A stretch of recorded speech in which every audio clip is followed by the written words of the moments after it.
Halo teman-teman semuanya, di sini saya akan menceritakan asal-usul Desa Kersoharjo. Desa Kersoharjo berawal dari Mbah Somo Kadut, bapang dari keluarga Mbah Kertosedono dan beberapa keluarga lain.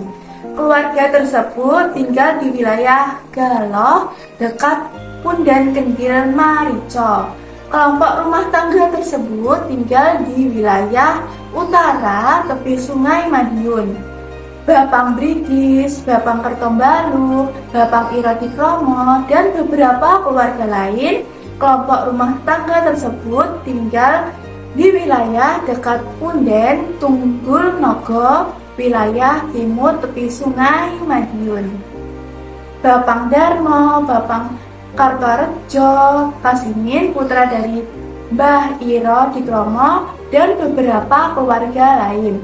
Kelompok rumah tangga tersebut tinggal di sekitar Sendang Bangunrejo, wilayah barat di tepi Kali Laban. Bapang Colowu, Bapang Ikun, dan beberapa keluarga lain. Kelompok rumah tangga tersebut tinggal di sekitar Sendang Bandung, wilayah timur tepi Sungai Madiun. Dengan perkembangan dari ketujuh keluarga besar tersebut, akhirnya memiliki keinginan untuk membuat sebuah desa. Pada saat itu, yang terpilih menjadi adalah Bapang Gembong, saudara Mbah Sosodono, adik dari Bapang Gembong. Lurah Bapang Gembong mempunyai 3 wilayah dusun, yaitu Dusun Galoh, Bapang Sorejo, Dusun Tunggul, Bapang Ikun yang berdomisili di Bandung, dan Dusun Bangoan, Bapang Kartorejo, Kasimin, anak dari Bapang Irodikromo. Bapang Gembong menjabat sampai tahun 1932 dan saat itu berdomisili di wilayah Galoh.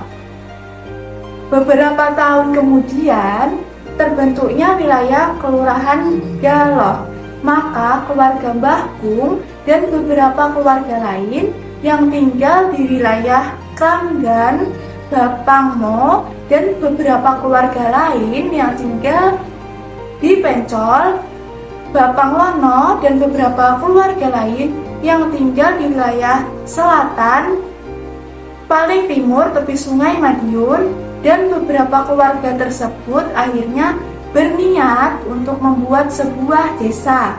Dan pada saat itu yang terpilih menjadi lurah adalah Bapang Kung dan Gerhanya, dan cariknya Bapang Karsodikromo, anak mantu dari Mbah Kung, suami dari anaknya yang bernama Mbah Tarminah. Mbah Kung menjabat sampai tahun 1932 dan saat itu berdomisili di wilayah Kranggan. Bapang Kung adalah orang pelarian perang penjajahan Belanda dari Jogja bersama temannya yang bernama Mbah Palgunadi dan Gerhanya. Namun, Bapang Palgunadi meninggalkan desa untuk kembali berangkat perang dan menitipkan Gerhanya di keluarga Mbah Mo, bapang dari Mbah Midah, yang lokasinya di wilayah Pencol, dekat kuburan, wilayah paling timur tepi Sungai Madiun.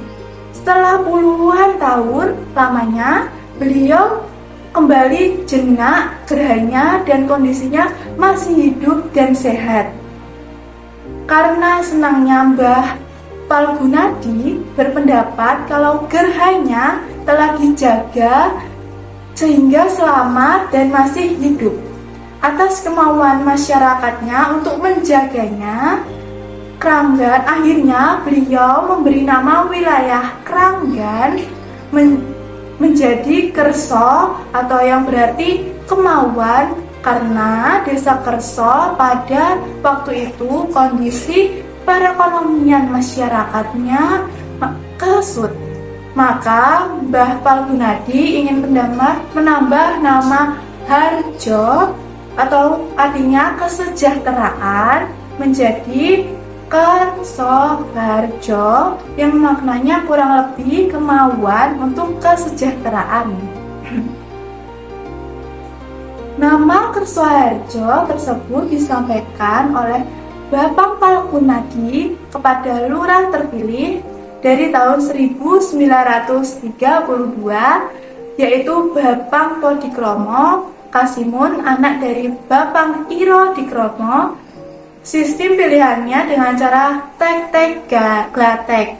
Ya, tek-tek-glatek adalah pemilih berbaris di belakang calon lurah dengan jumlah penduduk 228 jiwa. Bapang Podikromo Kasimun bertekad dan bertanggung jawab menyatukan masyarakatnya dari penggabungan dua wilayah, yaitu masyarakat dari Lurah Mbah Gembong, yang wilayahnya Galoh, Bangoan, dan Tunggul, serta masyarakat dari Lurah Bapangkung yang wilayahnya Keranggan Utara dan Selatan. Dan atas permintaan Bapang Palgunadi, Keranggan dirubah menjadi Kerso dan dipisah menjadi dua wilayah Kamituan, yaitu Kerso Utara dan Kerso Selatan. Setelah beberapa tahun menjabat lurah, desa yang dipimpinnya adalah Desa Kerso Harjo.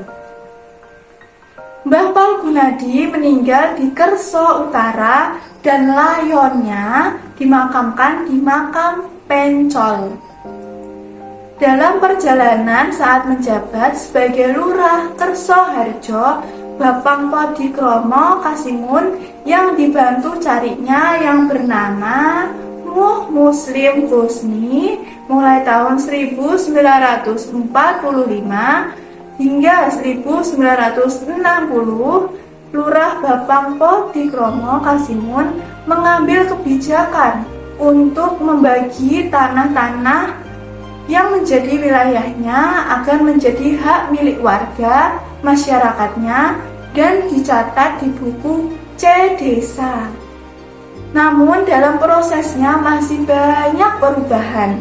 Bagi masyarakat yang sudah mempunyai tanah darat akan mendapat bagian tanah sawah dengan syarat mau melaksanakan kerja bakti yang diperintahkan oleh kepala desa atas perintah onder dan kanjeng.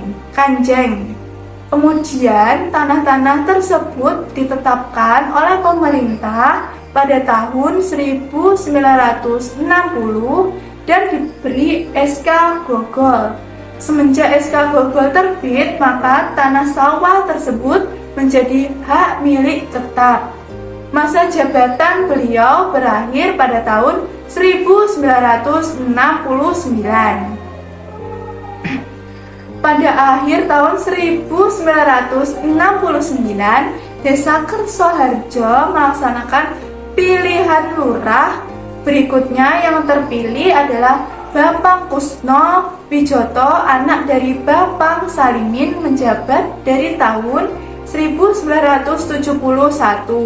Sistem pemilihan dengan cara memasukkan biting ke dalam biting bakal calon masing-masing dengan jumlah penduduk 2.991 jiwa, dan karena undang-undang baru maka jabatan beliau berakhir pada tahun 1993. Periode berikutnya beliau ikut mencalonkan lagi dan terpilih lagi.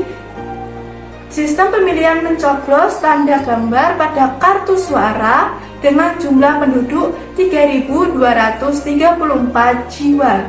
Atas kepemimpinan beliau, untuk periode selanjutnya Desa Kerso Harjo mulai tertata dan teratur perekonomiannya. para petaninya sudah berpikir maju. Banyak petani yang membuat sumur patok untuk mengairi persawahan mereka. Karena sebelumnya para petani hanya mengandalkan air hujan, saat itu Desa Kersoharjo terkenal dengan nama Tandah Hujan. Dengan kemauan yang kuat, maka berangsur-angsur kehidupan para petani mapan. Masa jabatan Bapang Kusnowijoto berakhir pada tahun 1999. Pada akhir tahun 2000, Desa Kersoharjo melaksanakan pemilihan kepala desa yang diikuti oleh 2 calon. Di antaranya adalah Bapang Edi Mulyono dan Musi Winatulenti. Dan yang memperoleh suara terbanyak adalah Bapang Edi Mulyono dan dilantik menjadi kepala desa periode tahun 2000 hingga 2015 dengan jumlah penduduk 3.422 jiwa. Masa jabatannya adalah 6 tahun. Atas kepemimpinan beliau difokuskan ke pembangunan fisik untuk menunjang perkembangan perekonomian masyarakatnya dan berakhir masa jabatan pada tahun 2006. Periode berikutnya terpilih kembali periode tahun 2007 dengan jumlah penduduk 3.627 jiwa. Pada periode kedua ini tetap difokuskan pada pembangunan infrastruktur talut jalan. Masa jabatan beliau berakhir pada tahun 2013. Pada pertengahan tahun 2013, Desa Kersoharjo melaksanakan pemilihan kepala desa lagi yang diikuti oleh 3 calon. Di antaranya adalah Bapang Siswadi, Dr. Andes Ratnaningsih, dan Bapang Diki. Dari ketiga calon tersebut, yang memperoleh suara terbanyak adalah Bapang Siswadi dan dilantik menjadi BED Desa Kersoharjo periode tahun 2014 hingga 2019 dengan jumlah penduduk 3.729 jiwa. Sampai sekarang, atas kepemimpinannya difokuskan tertib administrasi dan melanjutkan pembangunan fisik jalan Papingasi sampai saat ini.